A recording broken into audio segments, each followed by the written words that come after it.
countdown to the elections of the Nigerian Bar Association scheduled for the 30th and 31st of this month, and the candidates say they are ready. On this edition of the program, we talk to the two presidential candidates to get their views about the electoral process so far and what lawyers can look forward to if they succeed in clinching the votes.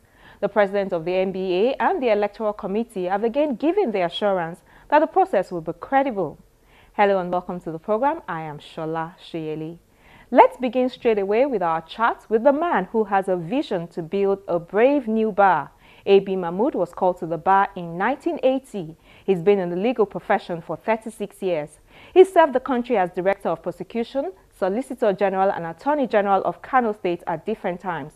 He's been chairman of the Kano branch of the NBA for 2 terms, and he's also served the national body in various other capacities. He's currently the Pro-Chancellor of Kano State University of Science and Technology.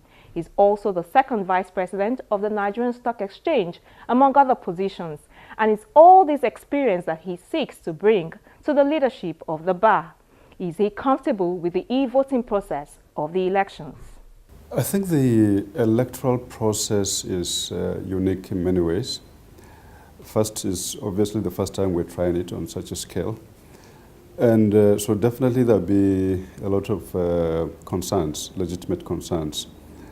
And we ourselves on our team, we have expressed similar concerns.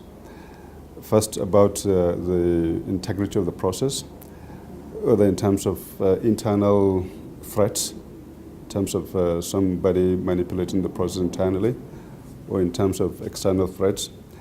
But we've been given assurances that enough investments has been made in terms of getting a robust infrastructure and also in terms of securing the process. Now, we recognize also the advantage of applying technology at this sort of, in this sort of process because it has the advantage of reaching to many people. We have about 26,000 registered members of the NBA who can vote. It's impossible to bring them under one roof for them to participate in the electoral process. So having applying technology really gives access. It democratizes the process and it can introduce elements of greater transparency. So we are happy with it and we think that the NBA has invested enough resources and obviously given the assurances that we've been given, we don't have any major doubt that those handling the process would be doing so professionally. So whatever the outcome of the election is, you're going to be fine with it? Obviously, we'll be monitoring the process and we will be trusting that it will be executed properly. So if that is the case, we will have no reason to doubt the outcome. And I hope that nobody else will doubt the outcome. I've seen your manifesto, but in terms of specifics, why should young lawyers vote for you? We have come up with very clear strategies on the issues, on how to deal with the issues facing young lawyers. We recognize, one, by far greater majority in terms of numbers. They probably constitute approximately 60% of the membership of the NBA. So obviously they're a huge constituency. And many of them, we've spoken with them. They are dissatisfied with what is happening in the legal profession, broadly speaking. So, and we see this as a major threat to the future of the legal profession. We understand if we have a large number of disaffected members, then we obviously have a major challenge. So we've come up with these very clear, specific programs that aim to address their interests and concerns in the immediate term, in the medium term, and in the long term. So the immediate and medium term are really aimed at expanding opportunities, creating more employment opportunities in the legal market, and equipping them with the capacity to access what we call the modern legal market. And so a lot of programs are going to be aimed at exposing them to new skills, the new skills that they will need to really align themselves with the needs of with the modern legal market in Nigeria and across the continent.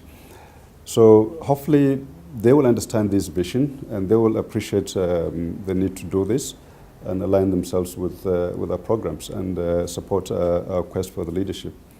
The longer term measures really have to do with looking at education curriculum in the universities, in the law school, and really modernizing that and training better lawyers, better in the sense that they have the skills and the new knowledge that is needed in a new global environment. What about other lawyers?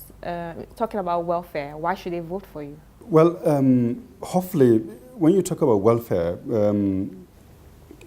sometimes there is a huge expectations on what the MBA can do, quite understandably so. But what we hope to do is to get law firms to really take on greater responsibility in terms of how they deal with their younger people, with their younger members of the bar. Try to ensure that they have decent working environment, decent terms of employment, and decent opportunities. And if the law firms can be persuaded to do that and can be encouraged to do that, and the Bar Association can come up with innovative programs that generally address the issues of capacity and opportunities, then we think that the future is bright for our younger members of the profession. There's this allegation in some quarters that you're a candidate who is being coerced to run by some powerful clique in the NBA. I'm talking about the clique that got off the former governor of Delta State, James Ibori, on similar charges that he was convicted in the UK. What would be your response to those who say that you're a reluctant candidate and you're being coerced to run by a powerful clique? I think that is just mischief that have been introduced with the sole object of maligning some of us. And first of all, I don't operate on the basis of cliques. Anybody who knows me in the legal profession knows that. Secondly, I've never been part of any team that defended James Ibori. In fact, if anything, I've represented the federal government in at least one proceeding involving application for enforcement of fundamental rights by the former governor, and that is the only proceeding I've been associated with, or my firm has ever appeared in. So for people to cook up all of this is just to bring about some unnecessary confusion into the process. This election, we have campaigned on the basis of the issues, the vision of the Nigerian Bar Association we want to see, and we've come up with a clear agenda, and people should talk to us on the basis of that agenda. No clique can manipulate the MBA, and no clique can manipulate me. So, and the idea that I'm a reluctant candidate, I don't know where that is coming from. I've run this election. First I indicated interest in 2002. I ran against Chief Bayojo and Mr. J.B. Daudu in 2004. And so where's the reluctance coming from? So I think our members should ignore all of these issues, focus on the candidates, focus on the programs that they have come up with, and I believe we've come up with superior programs and superior ideas of what we need to do. The vision of the Bar Association we want to promote, our 4 areas of emphasis in our campaign: regulation of the bar, representation of our members' interests, re-engineering of the MBA itself to make it more efficient and more effective, and public interest, promotion of public interest, issues of promoting a clean judiciary. These are the core areas of our campaign, and they're not based on any particular interests. The Bar Association cannot be run by a clique. I think we're too enlightened for that to happen. And I do hope that our members do not buy into this cheap propaganda.